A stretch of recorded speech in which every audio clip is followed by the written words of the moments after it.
Deixa eu ver se agora tá certinho.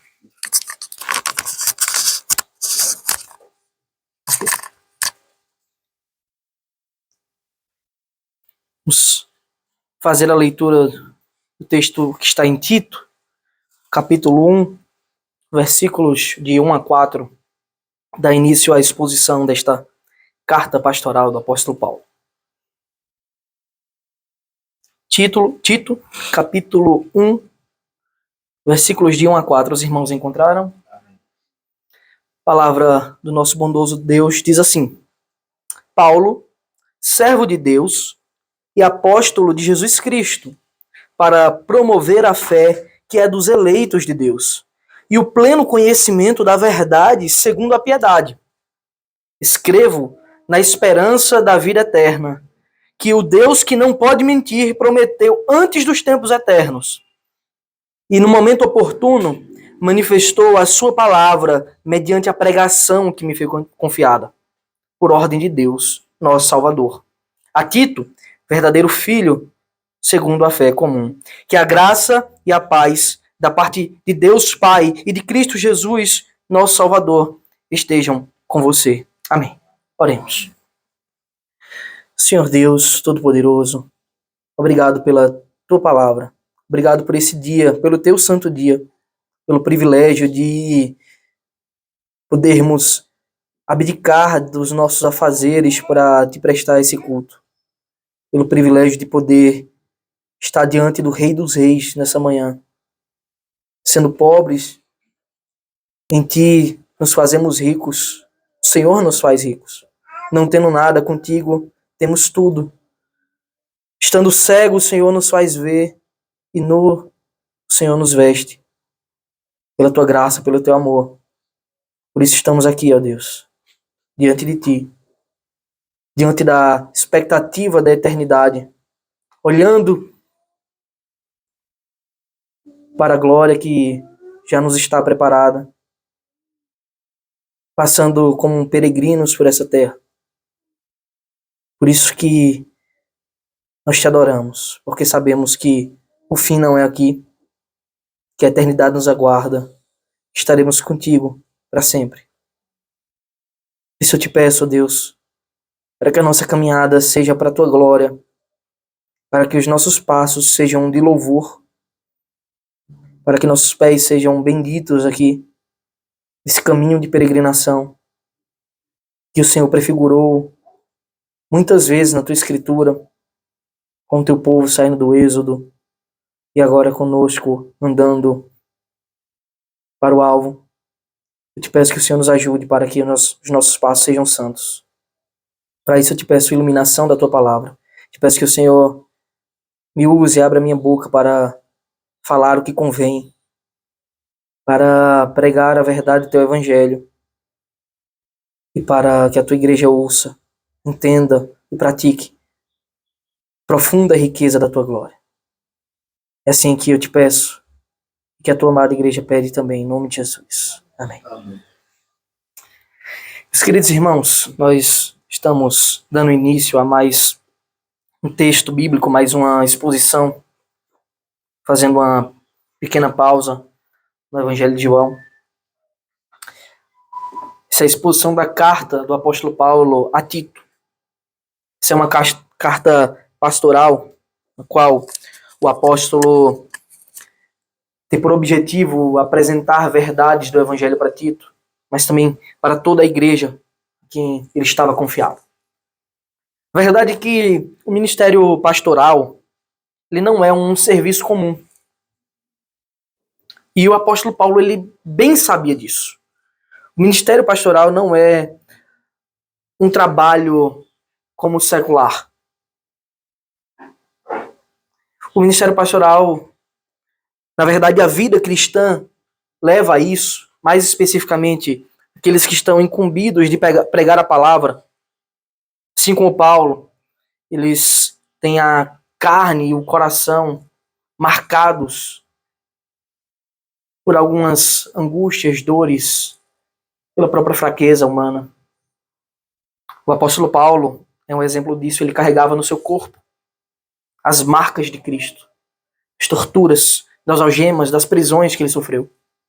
Mas também no coração ficaram marcas dos obstáculos que ele passou. Ficaram marcas de quando ele enviava algumas cartas e dizia: olha, todos me abandonaram, eu estou só aqui agora. Uns foram continuar seus ministérios em outros lugares, outros, como Demas, amou o presente século e me abandonou e abandonou a Cristo. Não é possível apenas se desligar da função pastoral, como em um trabalho comum. Como aquele que ensina nos seus dias de folga, ele não ensina mais. Aquele que está servindo na segurança, ele nos seus dias de folga não precisa mais fazer isso. O trabalho pastoral, ele é constante, ele é diário, não existe folga, não existe descanso. Isso é uma coisa boa. Apesar de, humanamente falando, ser difícil, é uma coisa boa. E se alguém podia trazer ensinamentos e conselhos para um jovem pastor, esse alguém era Paulo. Na verdade, quem não gostaria de ser ensinado aos pés de Paulo? Quem não gostaria de ser ensinado direto por ele e receber conselhos? Todo mundo aqui acredita que diria: sim, eu gostaria. Mas você pode. Escritura apresenta as falas de Paulo, seus ensinos práticos da vida cristã, para um ministério dedicado e excelente a Deus.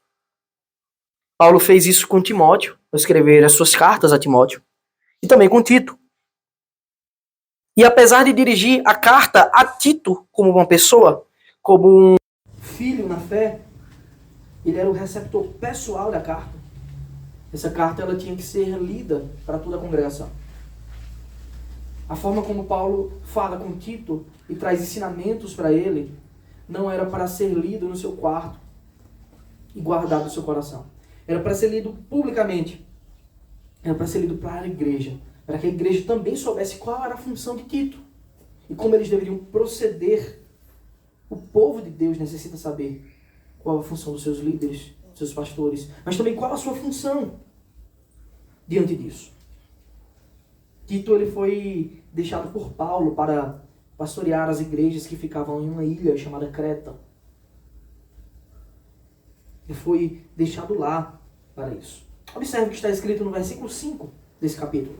Tito, capítulo 1, versículo 5. Eu peço que você não feche a sua Bíblia, que ela fique aberta para constante exame. Foi por esta causa que deixei você em Creta, para que pusesse em ordem as coisas restantes, bem como em cada cidade constituísse presbíteros, conforme escrevi a você. Ele tinha um objetivo de colocar as coisas em ordem em uma igreja que havia sido iniciada por Paulo. Esse é o objetivo dos líderes, colocar as coisas em ordem. E por vezes, as coisas saem de ordem. Elas são desordenadas na vida da igreja. Os motivos podem ser muitos.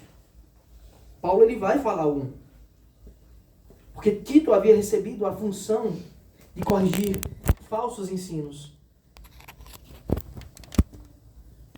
Tito havia recebido a função de corrigir comportamentos errados naquela igreja.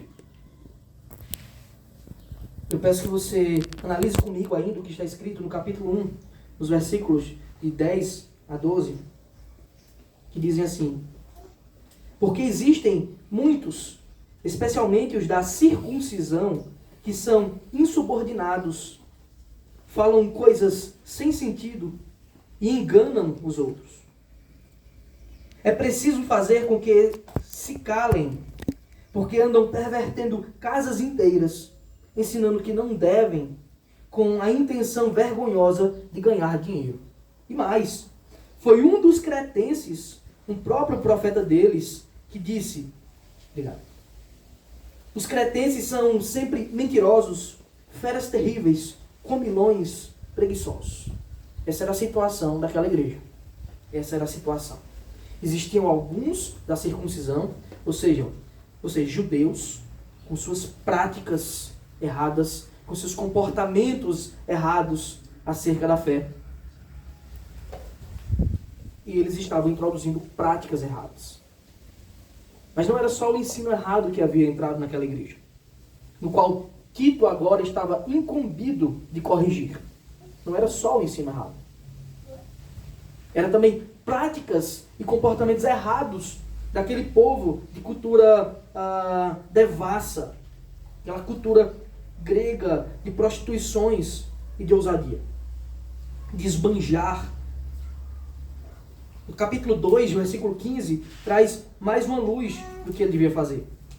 Paulo diz: ensine estas coisas, depois de expor a verdade de Cristo. Também exorte e repreenda com toda a autoridade. E aqui está um dos pontos que provam que essa carta devia ser lida em toda a congregação. Que ninguém despreze você. Era para todos ouvirem essa ordem de Paulo. Que ninguém despreze você. Você vai ensinar, corrigir, exortar. E é óbvio que ninguém quer ser corrigido. Ninguém quer ser exortado. Mas o Senhor levanta líderes, pastores para isso.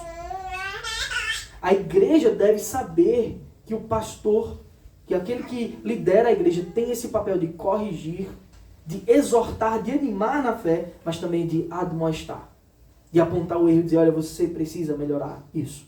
Você precisa mudar isso. Portanto, meus irmãos, saibam, entendam a função pastoral. Isso é importante para a nossa vida, principalmente nossa igreja que está dando os primeiros passos nessa plantação. 3 pontos são centrais na carta do apóstolo Paulo a Tito. Pois também são pontos centrais na vida da igreja, na vida de um cristão verdadeiro. Em primeiro lugar, Deus é o Salvador. Tudo que podemos pensar aqui é baseado nessa verdade. Deus é o Salvador.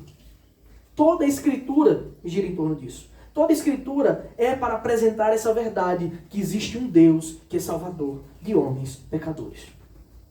Em segundo lugar, temos a doutrina verdadeira. É assim que o Salvador se revela a nós e nos ensina tudo o que necessitamos saber.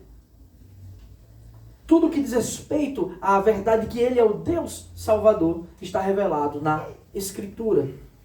Nós sabemos que Deus se revela na criação, mas o seu papel de Salvador, de justo e justificador, é apresentado nas Sagradas Escrituras.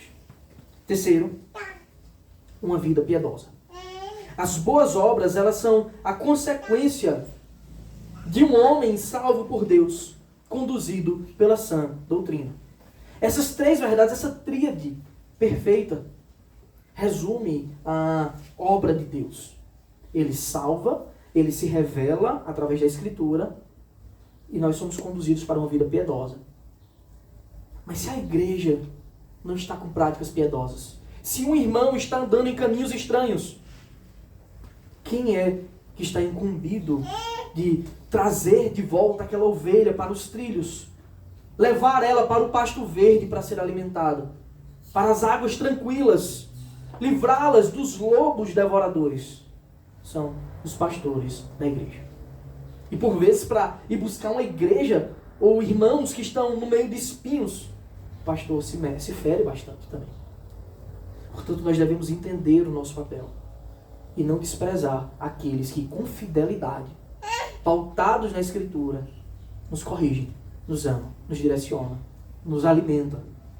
Esse é o papel do pastor. Mas a igreja tem um papel diretamente relacionado com isso. A igreja precisa responder a esse ensino.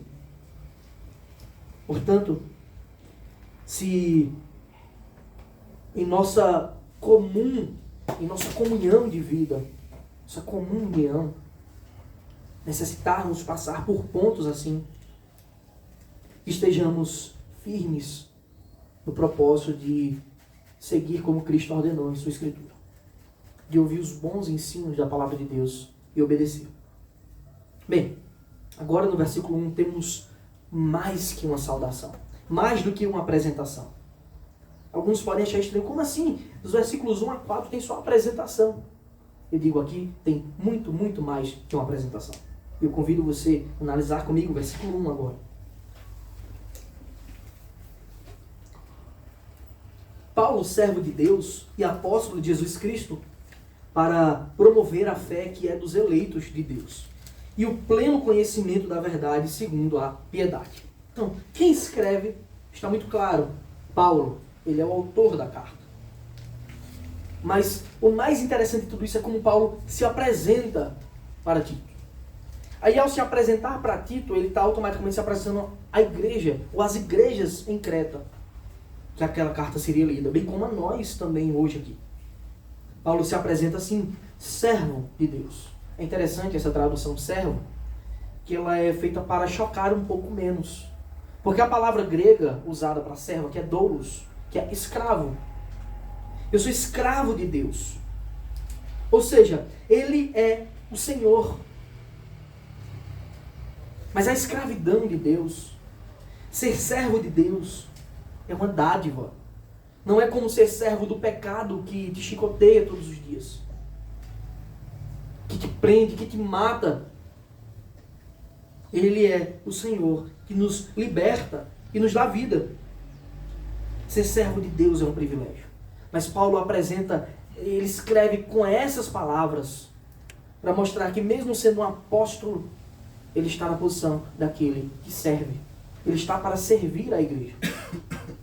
Portanto, essa também deve ser a disposição de todos aqueles que lideram o povo de Deus. De todos aqueles que desejam trabalhar na obra de Deus. Ele está não para ser servido, mas para servir.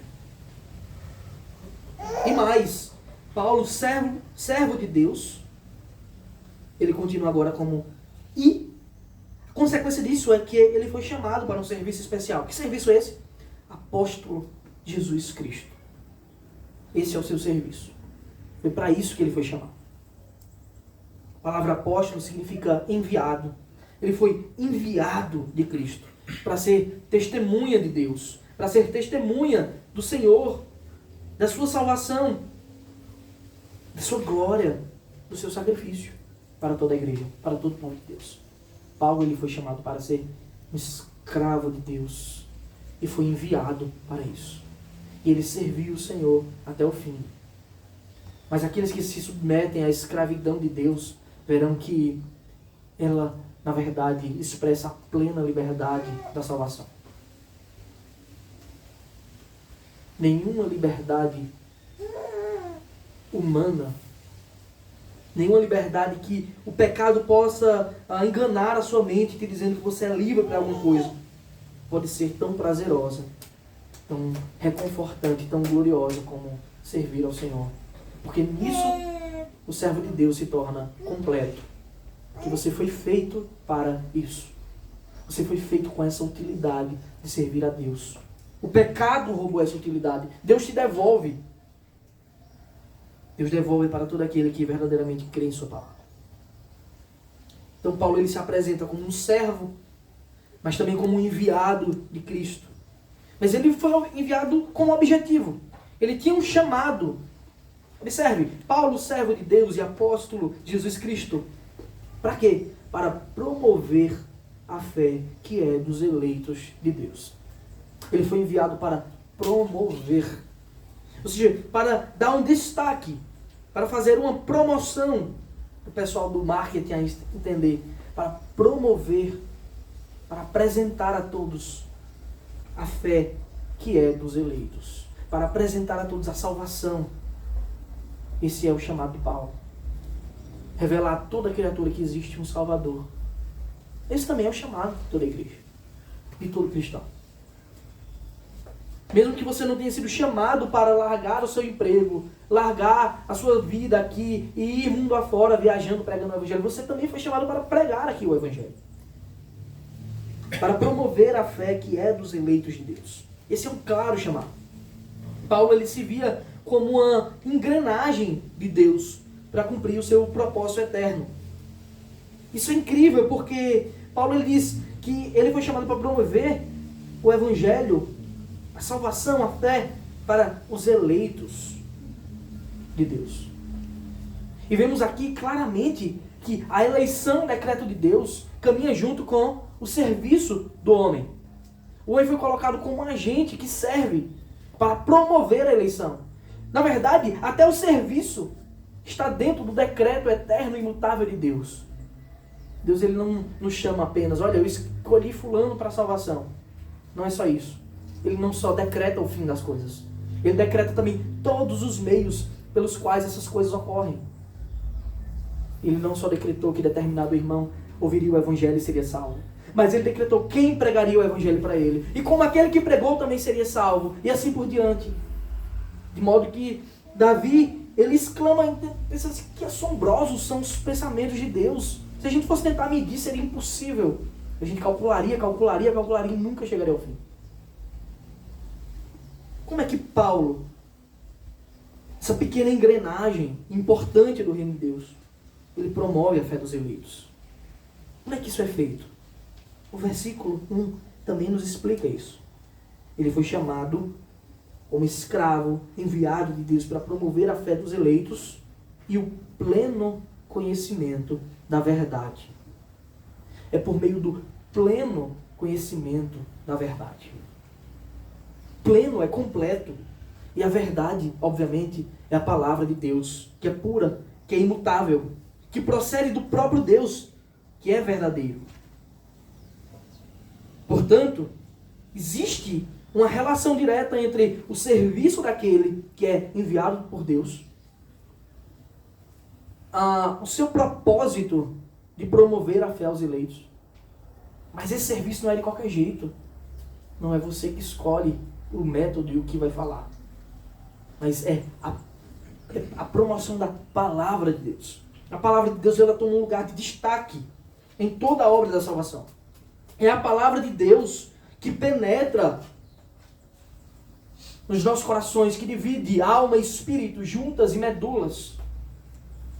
É ela que é apta para discernir os pensamentos. E pelo Espírito Santo que ministra ela em nossos corações, nós conhecemos a verdade. Portanto, você, quando for pregar o Evangelho, pregue a verdade. Mas que pedaço! Muita discussão sobre tal texto bíblico não pode ser pregado. Isso é chamação a pregar o pleno conhecimento da verdade. Toda Escritura é inspirada por Deus e útil para ensino, educação, repreensão, correção. Essa verdade é imutável. A igreja, por sua vez, deve reconhecer a verdade quando pregada pelos seus líderes, pelos seus pastores, presbíteros. Ela deve conhecer a verdade e receber. Por outro lado, se aquilo que for pregado não corresponder à verdade, você tem a obrigação de rejeitar. Sob pena de, diante de Deus, estar recebendo um falso mestre, um falso profeta. Você tem a obrigação de rejeitar tudo aquilo que é contrário à boa ordem de Deus, as palavras santas de Deus. Portanto, ao ouvir a verdade, nós só podemos responder de uma forma, o verdadeiro cristão. Observe, finalzinho do versículo. Ao promover a fé dos eleitos, pelo pleno conhecimento da verdade, nós vimos que essa verdade ela é segundo a piedade. Temos aqui ortodoxia, que é o conhecimento correto da palavra. E a ortodoxia ela só pode levar a uma prática correta, que é a ortopraxia. A praxis correta. É conhecimento e prática. Por isso que essa verdade ela é segundo a piedade. Nesse pequeno versículo, nós temos muita verdade bíblica, muita teologia. Está o resumo da obra salvífica de Deus. Deus é o Salvador, aquele que ordena todas as coisas, aquele que coloca cada engrenagem em seu devido lugar. E uma dessas engrenagens, cada uma dessas engrenagens também somos nós, como era o apóstolo Paulo, levantado para servir e pregar o Evangelho. Segundo, ele não prega qualquer coisa, ele prega a palavra, é através da verdade. E terceiro, isso deve nos conduzir à santidade, à piedade. Vamos ler o que está escrito no livro de Efésios, no capítulo 1, versículo 4. Esse é um daqueles versículos que jamais podemos perder de nossa mente. Um daqueles versículos que comumente, em meio às pregações, nós abrimos para refletir nele. Porque ele é verdadeiro, porque ele é importante.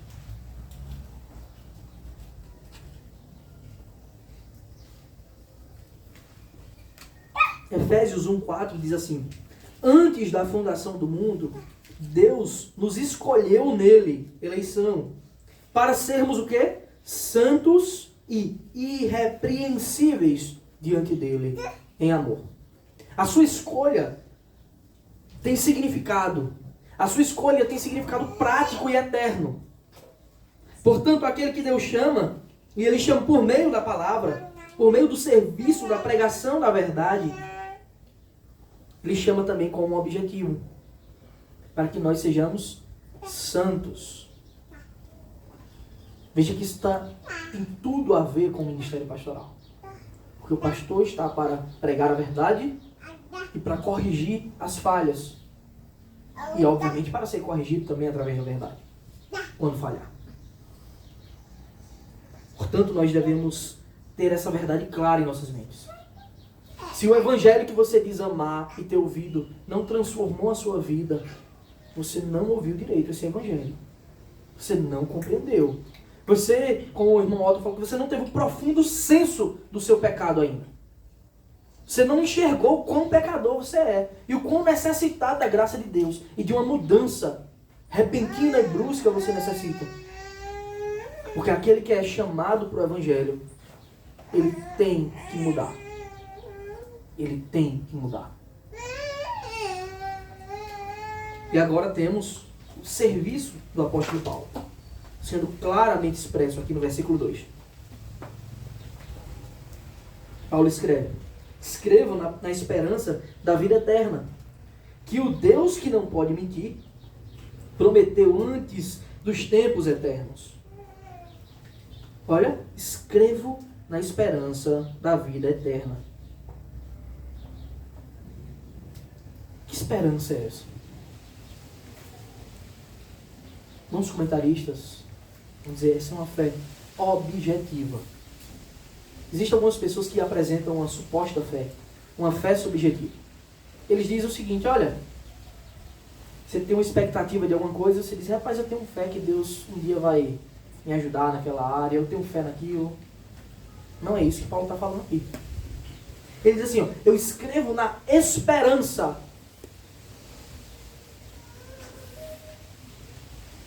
Da vida eterna. Essa é uma espera certa, meu irmão. Essa não é uma esperança, é alguma coisa que pode ou não acontecer. Mas aqui é a espera. Eu estou esperando. É uma fé objetiva, direta em um ponto que irá acontecer. Falta apenas a sua consumação no tempo. Mas nos decretos de Deus já está feito, plenamente consumado. Aqui está a base da confiança fiel. Para que o Deus que não pode mentir prometeu. Escrevo na esperança da vida eterna, que o Deus que não pode mentir prometeu. Como é que eu tenho certeza? Como eu posso ter certeza que serei salvo? Como eu posso ter certeza da eternidade? Como eu posso ter certeza que o Senhor foi e preparou moradas celestiais para nós? Que teremos um corpo glorificado, que seremos totalmente apartados dos pecados, que as nossas lágrimas serão enxutas na nossa face. Como é que nós temos essa certeza? Como você pode ter essa certeza? A resposta está aqui. O Deus que não pode mentir, prometeu. Ele é o Deus que não pode mentir. E se Ele prometeu, Ele cumprirá. E Ele tem cumprido. Afinal, nós já vimos que Ele é o Deus fiel e verdadeiro. Ele é absoluto e imutável. Não só Ele prometeu e não pode mentir, por isso Ele cumprirá. Como Ele também não pode mudar de ideia, porque Ele é absoluto e imutável, porque Ele é perfeito. E aquele que é perfeito não precisa evoluir. Ele não pode chegar em um momento posterior e dizer, eita, eu tenho uma ideia melhor agora. Não, Ele sempre teve a ideia melhor. Porque Ele é Deus perfeito, absoluto e imutável. Essa é a base da nossa confiança. Ele não pode mudar de ideia. Portanto, o seu amor e a sua graça são eficazes em nossas vidas. Ele cumprirá cada promessa que fez. E na verdade ele já tem cumprido. Ele já nos resgatou de um lamaçal de trevas, de sujeira, da imundície do pecado. Já nos trouxe para a sua luz. E agora está aqui o caráter eterno dessa promessa. Escrevo na esperança da vida eterna que o Deus que não pode mentir prometeu antes dos tempos eternos. Que coisa gloriosa. Tal promessa não foi feita depois de olhar o nosso procedimento, depois de ver como caminharíamos. Ele prometeu e decretou todas as coisas, como também lemos em Efésios, antes dos tempos eternos. A nossa confiança, ela não está sustentada, ela não está firme num ser que é finito, que é temporal, que é limitado pelas circunstâncias, pelo tempo. A nossa confiança está pautada num Deus que é eterno, que ele não tem princípio de dias, nem fim de existência. A nossa salvação, a nossa glória, já estava decretada antes mesmo dele dizer, haja luz. Antes de separar as águas do abismo da terra seca. Antes de criar os grandes luzeiros. Desde a eternidade, ele já tinha decretado quais seriam os seus filhos. E se ele não tivesse feito isso, nós estaremos perdidos. Mas por amor ele nos escolheu.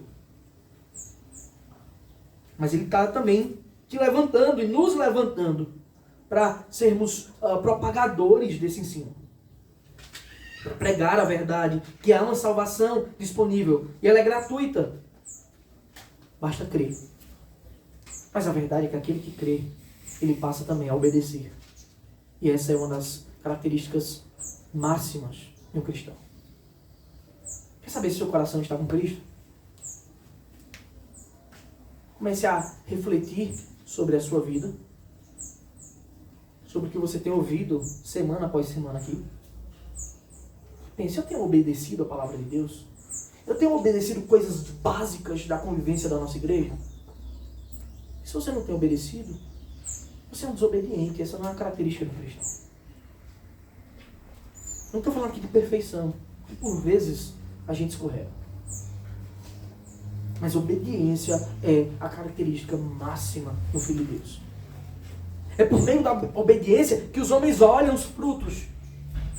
É pelos frutos que nós conhecemos aqueles que são verdadeiros ou não. Bem, ainda nesse prefácio, nessa saudação do apóstolo Paulo, o versículo 3 nos ensina sobre a realização da obra de Deus. Eu vou ler o 2 e 3 seguidos, porque é uma frase só. Escrevo na esperança da vida eterna, que o Deus que não pode mentir, prometeu antes dos tempos eternos. E, olha agora, a conclusão disso, ele prometeu na eternidade, antes de ter criado tudo. E no momento oportuno, ou seja, no tempo certo, manifestou a sua palavra, mediante a pregação que me foi confiada por ordem de Deus, nosso Salvador. É no tempo oportuno. É no seu devido tempo. Não só ele manifestou em Cristo, ao fazer o verbo encarnar e viver toda a vida substitutiva e a nossa morte. Como no momento oportuno ele chamou cada um de nós à fé. Portanto, pregue a palavra, essa é a sua obrigação. E no momento oportuno ele chamará todos os seus outros eleitos. Mas sirva ao Senhor como você deve servir. Não é à toa, meus irmãos, que Paulo escreve para a igreja de Roma esse texto que é conhecidíssimo na nossa igreja. Não é à toa que ele escreve aqueles versículos finais de Romanos 11, nos revelando o tamanho, a imensidão da glória de Deus. Paulo diz, ó profundidade da riqueza. Que profundidade da riqueza essa, tanto da sabedoria como do conhecimento de Deus. O que Deus conhece e como Ele age sabiamente é profundo demais. Não tem como ser medido. Quão inexplicáveis são os seus juízos. Está fora do nosso alcance. E quão insondáveis são os seus caminhos. E ele pergunta, pois quem conheceu a mente do Senhor? Quem pode dizer assim, eu sei todos os desígnios de Deus? Quem? Ou quem foi o seu conselheiro? Quem poderia dar um conselho sequer a Deus, ao ser perfeito e absoluto, ao eterno Senhor? Ou quem primeiro deu alguma coisa a Deus para que isso lhe seja restituído? Quem trabalhou de alguma forma para que Deus precisasse devolver? Ninguém. É por isso que Paulo conclui Romanos 11, dizendo, porque dele, e por meio dele, e para ele são todas as coisas. A ele seja a glória para sempre. Amém. Evidente que ele merece todo louvor, toda glória, toda adoração, toda exaltação. Mas na verdade, a pergunta que fica é como o Senhor cumpre a sua promessa? Nós não podemos explicar a profundidade de Deus, dos seus pensamentos. Não há quem possa atingir. Mas podemos ver revelado na sua palavra como, de que modo, com que método o Senhor cumpre a sua promessa em nossas vidas. De nos salvar, de chamar os seus eleitos. Como Ele administra o seu decreto eterno de salvação para os eleitos. Como é administrado em nós isso. Observe, Paulo responde aqui em Tito. Ele responde para Tito. No momento oportuno, ele manifestou a sua palavra. De que forma? Mediante a pregação. No momento oportuno, ele manifestou a sua palavra mediante a pregação. É assim que Deus age. Que método perfeito. Esse é o decreto do serviço, totalmente atrelado ao decreto da eleição. A igreja deve pregar a palavra. E essa deve ser a característica máxima dos líderes, dos servos de Deus que dirigem o povo de Deus. Eles devem pregar a palavra, devem pregar com fidelidade, com temor. Não devemos inventar moda quando estamos diante do povo de Deus, falando acerca das verdades de Deus. Devemos pregar a palavra com fidelidade. Paulo sabia muito bem qual era a sua missão. Ele diz, a pregação que me foi confiada. Agora ele se coloca também como um dos agentes dessa pregação. É pela pregação do Evangelho que os homens são resgatados. Não pense diferente. Não existem métodos que inserimos no culto para que os homens possam ser resgatados. Se você está em uma igreja onde a pregação ela é suprimida para ser colocada outras coisas no lugar, você não está na igreja. E se você não aguenta, você se cansa com a pregação do Evangelho, porque demorou 1 hora, passou um pouquinho do tempo. Você não entendeu nada, você não amou a Deus, você não conheceu a palavra de Deus. Se a pregação do Evangelho te cansa, você não tem prazer nela. Portanto, você não tem prazer na lei de Deus. Eu não estou falando de cansar de ficar ouvindo uma pessoa falando qualquer coisa. Estou falando da verdade, da palavra de Deus. Ele sabia a sua missão. E nós devemos saber a nossa. É por meio do que, como ele chama lá em Coríntios, da loucura da pregação. Daquilo que era loucura para os gentios, daquilo que era escândalo para os judeus. Que o Senhor resgata os seus eleitos. Porque ela é poder de Deus para a salvação de todo aquele que crê. É por meio da loucura da pregação. É o próprio Deus que ordena. Pregue a palavra.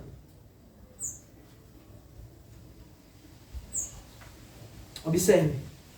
E no momento oportuno manifestou a sua palavra mediante a pregação que me foi confiada por ordem de Deus, nosso Salvador. Paulo apresenta agora aquele que ordena todas as coisas. Quem é? Aquele do qual ele é escravo, doulos, servo de Deus. Deus ordenou, eu tenho que fazer. por ordem de Deus, nosso Salvador. E é interessante porque ele associa aqui o nome de Deus como Salvador. Claramente fazendo uma referência à Trindade, porque normalmente a palavra salvação vem atrelada a Cristo, o Salvador.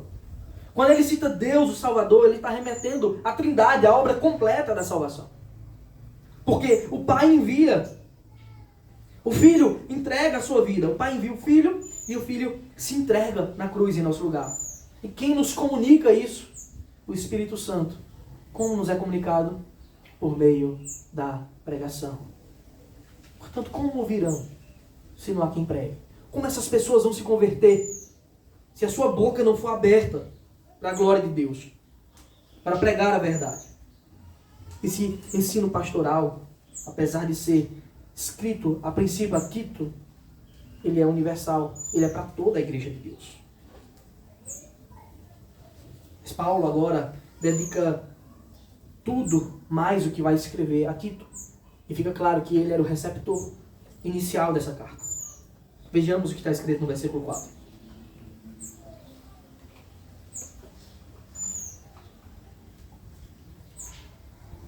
A Tito, verdadeiro filho, segundo a fé comum, que a graça e a paz da parte de Deus, Pai, e de Cristo Jesus, nosso Senhor, estejam com você. Paulo apresenta Tito agora como um verdadeiro filho, segundo a fé comum. Isso é uma clara expressão de carinho. Para que quando a igreja ouvisse também, eles entendessem que Tito era alguém de confiança de Paulo. Um verdadeiro filho. É interessante, porque Paulo usa verdadeiro no sentido figurado. Mas parece que é mais verdadeiro do que o sentido original. Tito não era filho na carne de Paulo. Não corria nas veias de Tito o sangue de Paulo. Mas ele era filho pela fé. Isso é muito mais verdadeiro do que o que nós podemos imaginar. É uma expressão de carinho, mas também é uma expressão de comunhão. Paulo não está dizendo, o sangue que corre nas veias de Tito é o meu. Mas a fé que está no coração de Tito é a mesma da minha. Portanto, igreja, ouçam ele. E se os pastores que passarem e por algum motivo liderarem vocês ou estiverem diante de vocês, também comungarem de tal fé verdadeira, ouçam eles. Não desprezem, como Paulo diz. Ou seja, havia unidade entre Paulo e Tito. Ele devia propagar o ensino apostólico ali em Creta. Todo outro fiel pastor, onde for colocado, deve fazer o mesmo, como eu devo fazer aqui. Senão vocês não devem me ouvir. E ele faz a saudação dos eleitos. Ele diz, graça e a paz. Que a graça e a paz da parte de Deus. A graça revela a obra. A paz revela o relacionamento. Essas duas coisas unidas são a glória de todo cristão. Está lá escrito em Romanos 5, justificados, pois, mediante a fé, temos paz com Deus. Por meio de quem? Do nosso Senhor Jesus Cristo. É por causa da justiça de Deus, revelada na graça de Cristo, pela fé, que nós temos paz com Deus. Que a nossa antiga situação de estar inimizade em guerra com Deus foi sanada, foi corrigida. E agora temos paz e comunhão com o Senhor. Isso deve ser a nossa glória, a nossa alegria constante. Por isso, se alegre sempre quando você puder encontrar um irmão e cumprimentá-lo. Graça e paz seja convosco. Porque ela não é ministrada pela nossa palavra, mas por Cristo em nossos corações. E essa deve ser a nossa alegria, dia e noite. Agora, como podemos aplicar isso em nossas vidas? Entender tal verdade e usar no dia a dia. Nós podemos observar nessas breves palavras que o apóstolo Paulo, ele sabia exatamente quem ele era. Ele sabia exatamente quem ele era e qual era o seu chamado. Quando eu falo quem ele era, a ideia de autoimagem correta é no sentido também espiritual. Não é só ele saber que era um homem, que tinha nascido da tribo de Benjamim, não é só isso. Ele saber quem ele era, com a sua dívida infinita com Deus, com a sua situação de pecado, o que Deus tinha feito em sua vida, como ele tinha chamado ele para servir. Paulo sabia, ele tinha isso vivo em sua mente. Nós percebemos que ele foi fiel em sua prática, tanto nas dores físicas como nas dores emocionais que teve. Ele não abandonou o barco. Nada o fez desistir. Tá muito difícil, eu acho que eu vou desistir, eu não aguento. Não, ele não fez isso. Mas eu pergunto, e você? Você se identifica como um servo de Cristo? Veja, analise a minha pergunta corretamente. Você se identifica como um servo de Cristo? O servo não pode dizer não ao seu Senhor. Você se identifica assim? Você compreende o seu chamado? Você tem exercitado a piedade, vivido de forma santa, para que os homens lá fora, o mundo, olhe para você e diga: eis aí um verdadeiro Filho de Deus, em quem não há dolo, em quem não há culpa.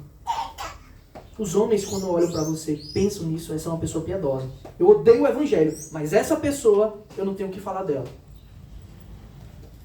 Você tem pregado o Evangelho com fidelidade? Qual é o seu maior propósito nessa vida?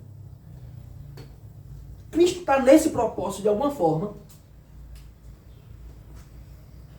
Você tem prazer em ser luz? Todas essas perguntas devem ser bem respondidas por nós. É assim que nós podemos nos identificar. E eu penso: rapaz, eu acho que eu sou um servo de Deus. Não, acho que eu não sou, não. Dependendo das respostas. Lembre-se, só Deus salva. Mas Ele faz isso usando a sua palavra. E a palavra nos conduz para uma vida piedosa.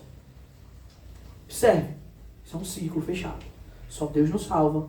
Ele faz pela palavra. E a palavra nos conduz a uma vida piedosa. A salvação nos conduz a uma prática santa.